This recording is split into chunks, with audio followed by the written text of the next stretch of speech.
Well, here we are. So I think Yep. we're up to the start of John chapter 18. 4 chapters to go. 4 chapters to go. Righto. And Um, they're really different from what we've covered so far. um, Up until chapter 13, it was like John says in his explanation of at the end of chapter 20. There are many other signs that Jesus performed in the presence of his disciples that are not recorded in this book, but these here recorded are written so that you might believe that Jesus is the Christ, the Son of God, and that you might have life in his name. Well, up until chapter 13, there are signs that Jesus performed, and then following the sign, there's a dialogue or an interaction between Jesus and somebody, Nicodemus. Yep. Maybe it's mostly a bit with the Jews in Jerusalem, where he's challenged and he has to establish who he is. Yeah. And then chapter 13, 14, 15, 16, Jesus is at the Lord's at the supper, the Passover supper, where he instituted the Lord's Supper, and walking across the city of Jerusalem to the Garden of Gethsemane. And then just before he enters the Garden of Gethsemane, he has that prayer in chapter 17. And at the end of that, or the start of chapter 18, he goes out of the city across the Kidron Creek or Wadi and onto the Mount of Olives, where there's the Garden of Gethsemane. And from there on, it seems to me like it's just simply, it changes the tone altogether. It's I was reading it last night, and it seems like there are sort of, it's what happened in that last day, or I guess 3 days really, if you add chapter 20, which is the resurrection. There's John's divided it up into hate to use it, 7 seems to be a number that pops up all the time, but I counted 7 7 parts of what happened, and each one of them I was trying to work out what a name for it. So what was the kind of essence of each of these? There's more than a paragraph in them. It's I don't know what to call them, but it seemed to me, first of all, after they'd gone into the Garden of Gethsemane, there's the betrayal by Judas in the first part of chapter 18, and then there's the denial by Peter in the middle of chapter 18, and then from the end of chapter, or really the end of chapter 18 and right through until the way I've got it actually is almost to the end of chapter 19, there's the trial. So it's Jesus and the Sanhedrin, and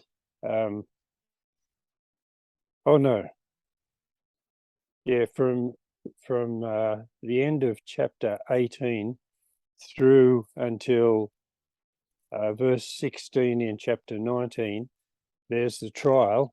And then from chapter 19, verse 17, there's the execution. There's a long description of that. And then we come to the end of chapter 19 and there's the burial. And then chapter 20 is the resurrection. And chapter 21 is Jesus appearing. I thought that was pretty, reading it all through, trying to get a kind of a pattern in my mind of what John was doing. chapter 21 definitely is a sort of an epilogue of some kind, or rather a tack on at the end. But it's pretty important because as I was reading it, it seemed to me it's kind of a sequel to everything that's happened. And it means that Jesus can show up even when you're not thinking about him. Yeah. So there's the man on the beach, and it doesn't say very, I mean, they recognized him, but there's a little bit of uncertainty about it. They don't address him as Jesus. So it seemed to me like John had recorded this last day, well, night, and then the next 2 days together as the climax of Jesus' life, the fulfillment. What he'd been when he was saying, "My time has not yet come," and then in his prayer he said, "Father, the time has come. Glorify your Son, that the Son may glorify you. I've completed the work that you gave me to do on earth. Now glorify me in heaven with the glory that I had with you before the world began." So, yeah, it's the climax of Jesus' life. Not just Jesus' life, but it's the climax of God's plan to bring about this reconciliation between his rebellious race and himself. And for us, it's crucial, of course. It opens the gate to heaven. But There's a pretty big change in tone because you're going from long monologues. So 17 is all a prayer, and 16, 15, 14, 13 are mostly Jesus monologues where there's interspersed with some questions from the disciples. But now we're more into sort of historical narrative, description of events that are taking place with shorter sections of Jesus speaking. So you're talking about the purpose. Those we've got to think, well, what's John trying to get across? What's the argument he's trying to make? So he's built up this whole picture of who Jesus is through those 17 chapters. This is how he finishes it all and wraps up his argument.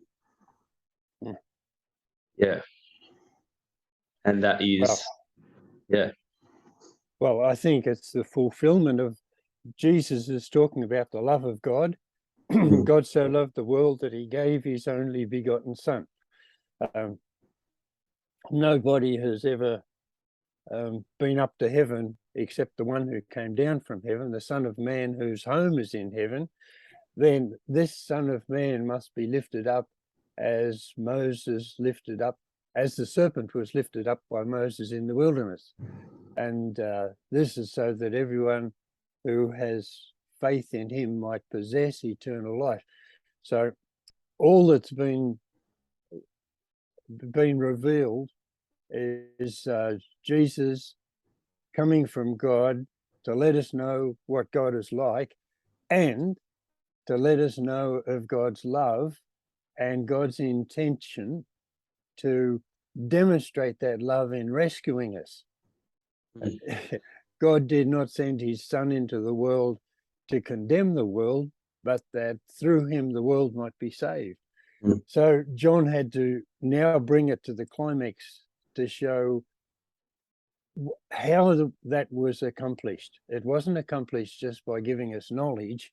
It was accomplished by something that happened that went to the very core of all being, God's being and our being, the whole, what the universe is, the purpose of it.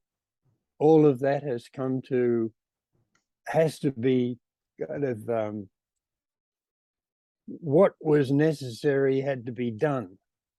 And John just simply describes it being done. Yeah. This kind of brings together all that Jesus has been revealing and all that Jesus has been promising, and then does it. Yeah. And once again, like we see here at the start of 18, it's happening in the context of an actual place, an actual time. Oh, Yeah. So you've got a description of where Jesus has been. So he crosses the Kedron ravine. There's a garden. They went into it. It was known to Judas, his betrayer, because Jesus had often met there with his disciples. So Judas took a detachment of soldiers and police provided by the chief priests and the Pharisees, equipped with lanterns, torches, and weapons, and made his way to the garden. Jesus, knowing all that was coming upon him, went out to them and asked, "Who is it that you want?" So just there, he's got a detachment of soldiers and police provided by the chief priests and the Pharisees. There was no Roman involvement in this part of the story. Well, yes, there is. Where it says, so Judas took a detachment of soldiers and so they're Roman police soldiers. provided. Pardon? Oh, yeah, sorry, they're Roman soldiers, yeah. Yeah. And it's interesting, that word for a detachment, I memorized it, a spera. It's 1/3 of a cohort, and that would have been 200 men, but it probably just, it really means just how many they thought was necessary. It wouldn't have had to be 200 men, although this is the festival time, and Jerusalem is chock-a-block full of pilgrims, and amongst them are a whole heap of the zealots who were ready to start a revolution at any time they got a chance. So the Romans were on edge, and it's kind of, you can almost see the scheming in the background there. They really wanted Jesus to be crucified, and Jesus knew that, and Jesus had already accepted that that was the way that he was going to be killed. Earlier, where was it where he said, "This Son of Man must be lifted up as the serpent was lifted up by Moses in the wilderness." That story in their scripture had a very close connection with crucifixion. A brass snake being lifted up on a pole so that people could see it. So, in order for that to happen, they had to get the Romans involved, and obviously the Sanhedrin and Pilate, the governor, and the Roman sort of authority had to be interacting all the time. And the Sanhedrin, the leaders, the chief priests, the leaders of the Sanhedrin, they would have been scheming in the background to get the Romans involved. And it seems to me this would be the time when they went to Pilate, or went to the authority, whoever was assigned to look after the peace of Jerusalem during this time, and say, well, here's this troublemaker, and we know where he is. We want to arrest him.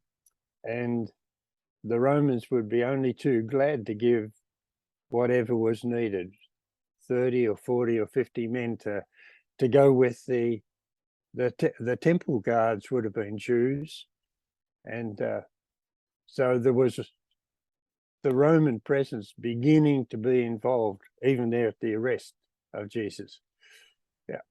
So that,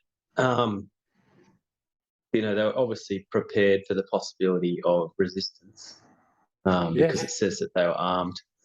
Are we? This is probably about 1 o'clock in the morning. Yeah. 1 or 2 o'clock in the morning. Yeah, sometime about that. So Judas must have sort of known, based on when he'd left, when Jesus was still talking in that upper room, he must have sort of had a guess about what time he thought they'd probably be over in the Garden of Gethsemane. Yeah. So here we've got Jesus, and John makes this pretty clear that Jesus, he knew that it was all coming, and he went out to meet them. So it's sort of I don't know, can't remember which Gospels this happens in most, but you get the strong sense that Jesus knows what's happening. He's in control. He's not just kind of a bystander for all of this arrest and then the trial and then the crucifixion, but that he's aware of what's going on and kind of he's present. Mm. Mm. And yeah, It's interesting what you said about them. They may have expected violence because it says they were equipped with lanterns, torches, and weapons. So they obviously expected that he was going to be hiding from them or trying to avoid arrest. And just it seems to me, like you said, that Jesus is showing that he's in control, that he's taking the initiative here. They don't have to go look for him. He's stepping forward and saying, here I am. there also seems to be something supernatural going on here. I don't know, like, because he says, who is it you want? Jesus of Nazareth. He says, I am he. And there stood Judas the traitor with him. When he asked, I am he, when he said, I am he, they drew back and fell to the ground. Again, Jesus asked, who is it you want? Jesus of Nazareth, they answered, and Jesus said, I've told you that I am he. If I'm the man you want, let these others go. This was to make good his words. I have not lost one of those whom you've given me. So there they fell back. I'm wondering, like, they wouldn't have expected him to step forward like that and to say, here I am. Yeah. They were, and it makes me think that they really were apprehensive about what was going to happen.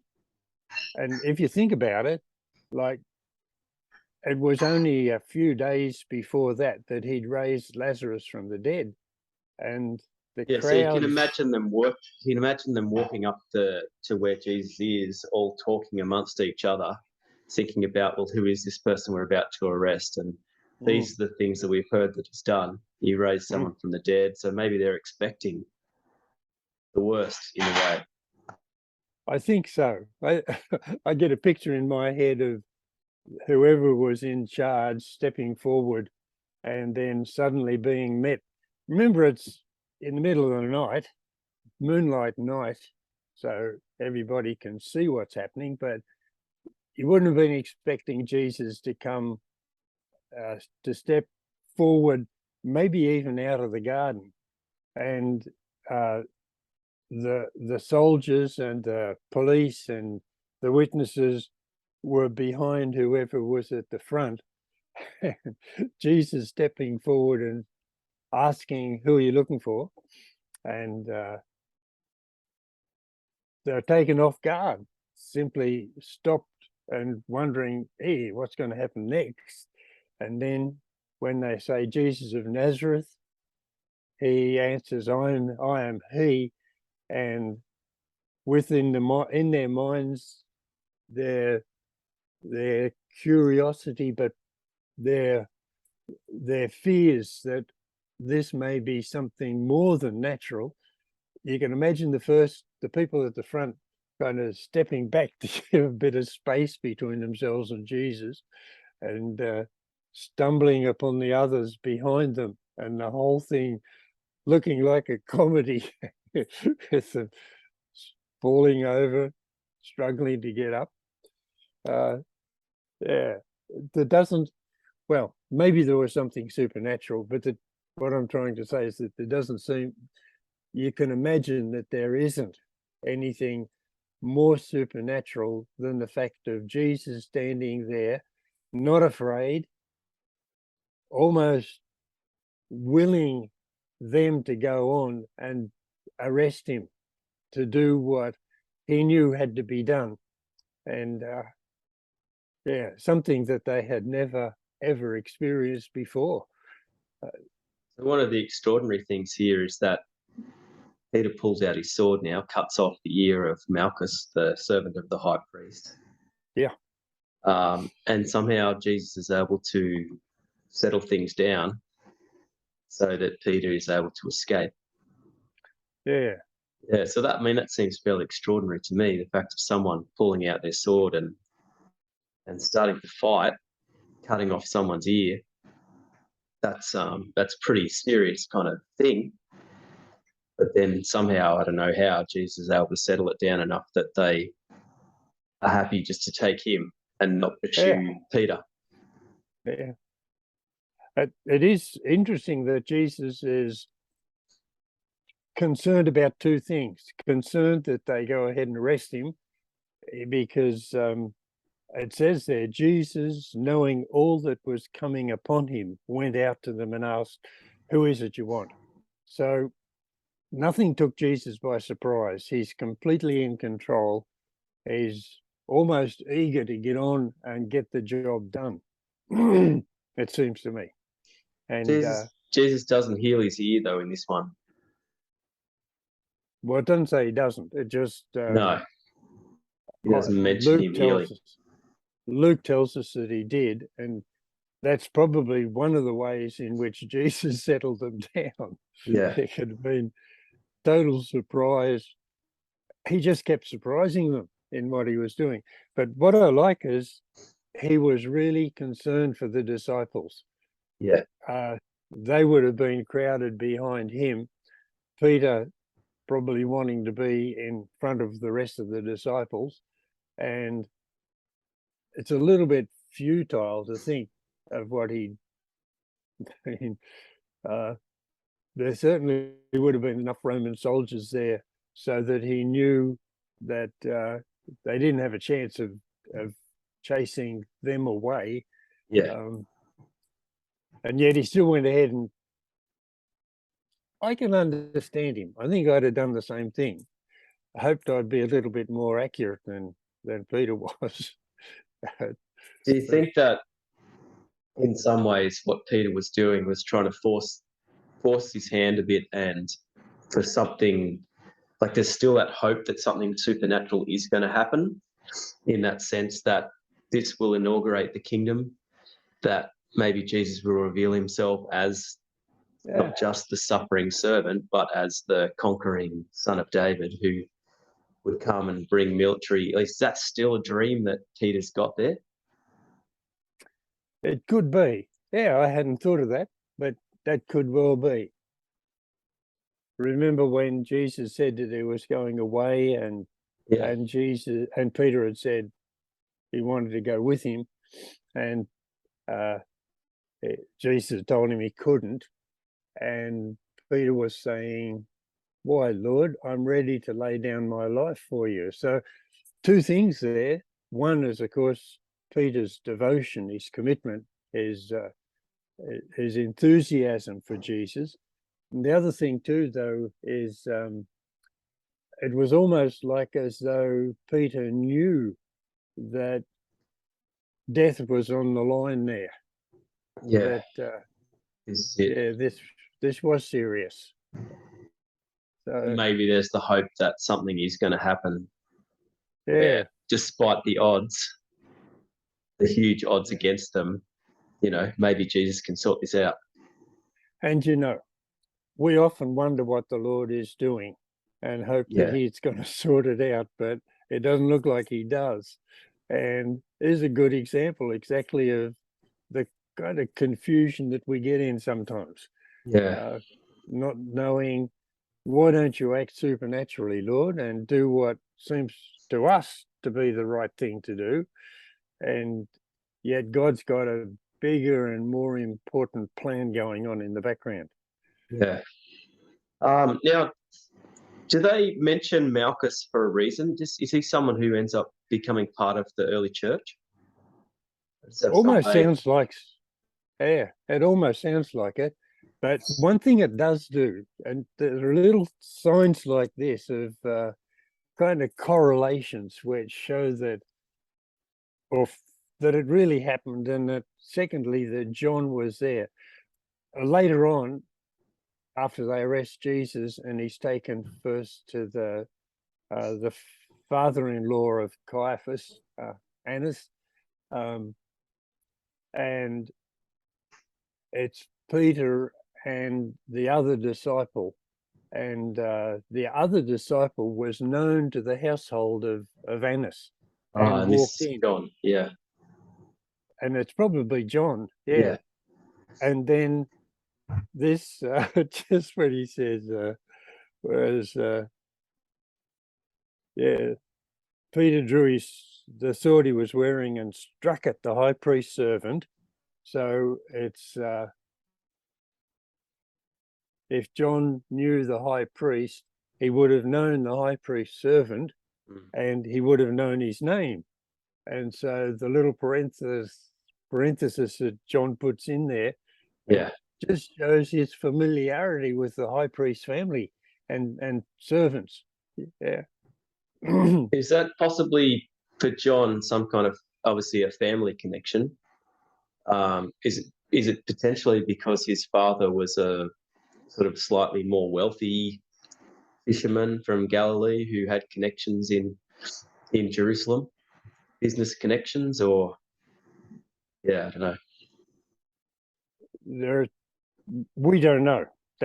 We just know that there was a connection. We can guess. I like that thought that that John's family had a connection with, a business connection with the palace, that they were their fish, maybe dried fish providers. And but then there's another connection possible. Let me see. I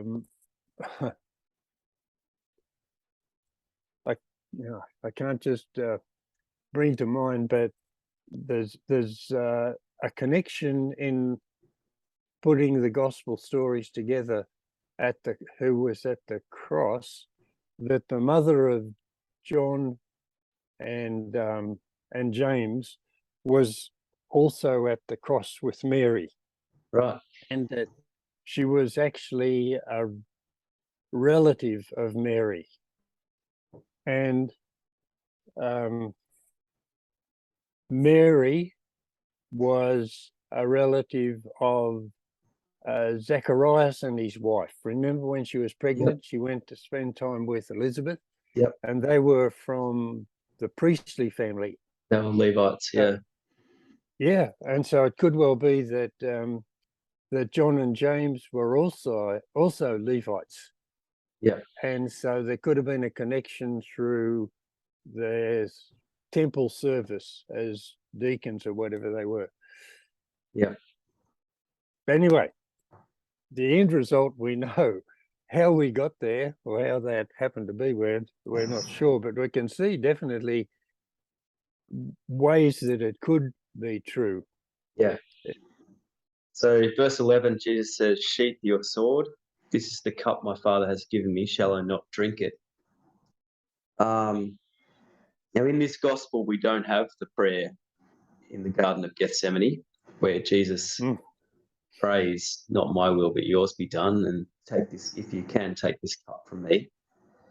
Yet it's interesting that there is a sort of a reference to that still in the words of Jesus, and a connection with the other gospels.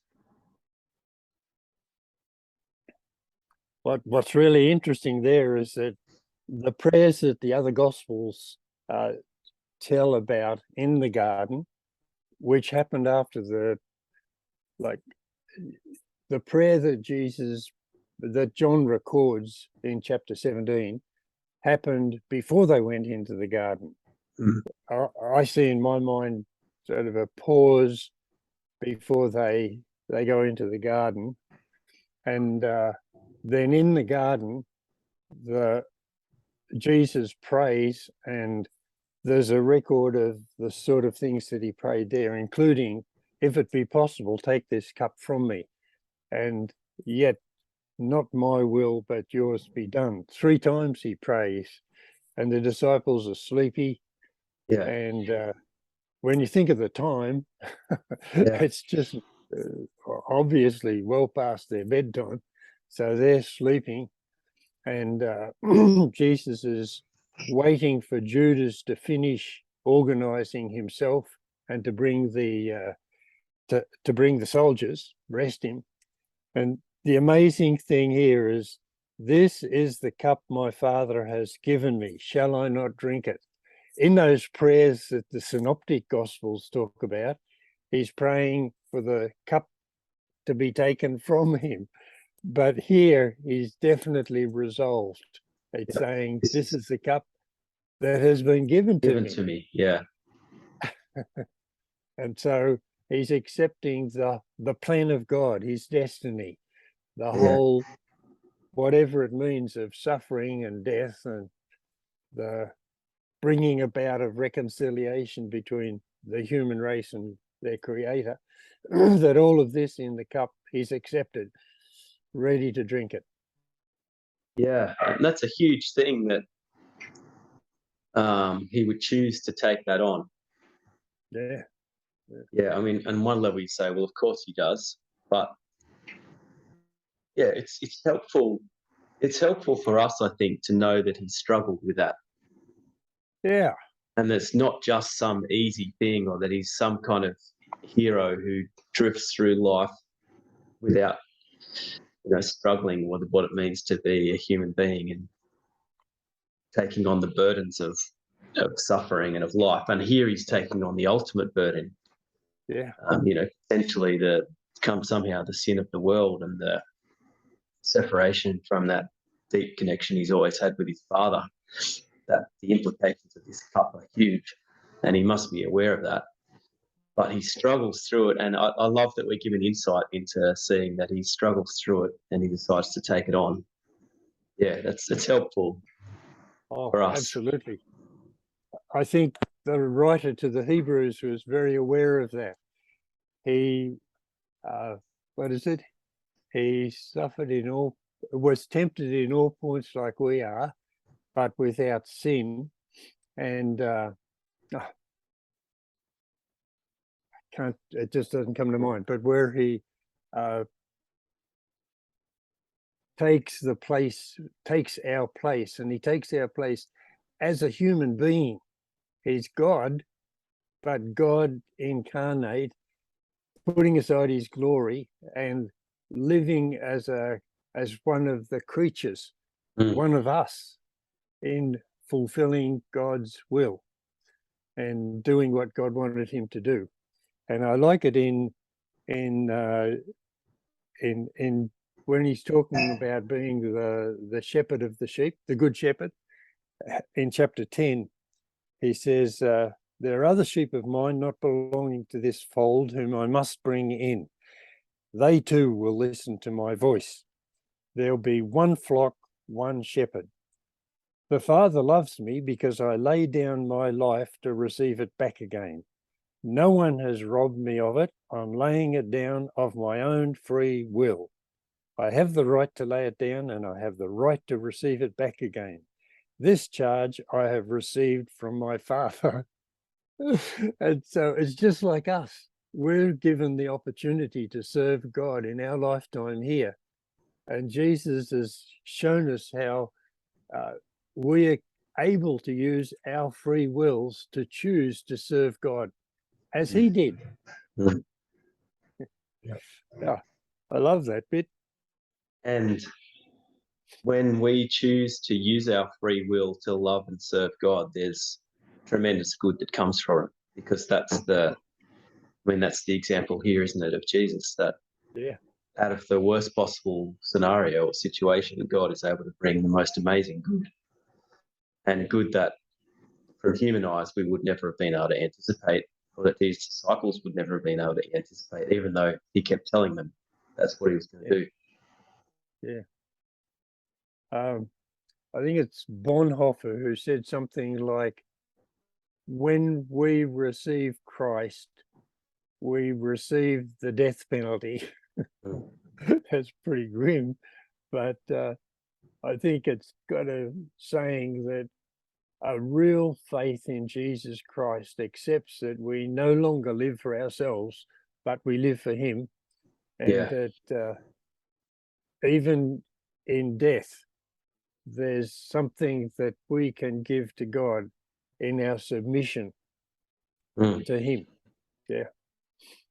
Well, that's probably a good place to end.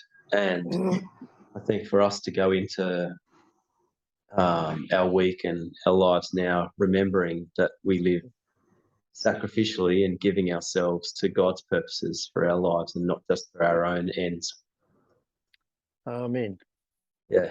All right. Well, thanks, Laurie. Thanks, Lucas. See you soon. See you later.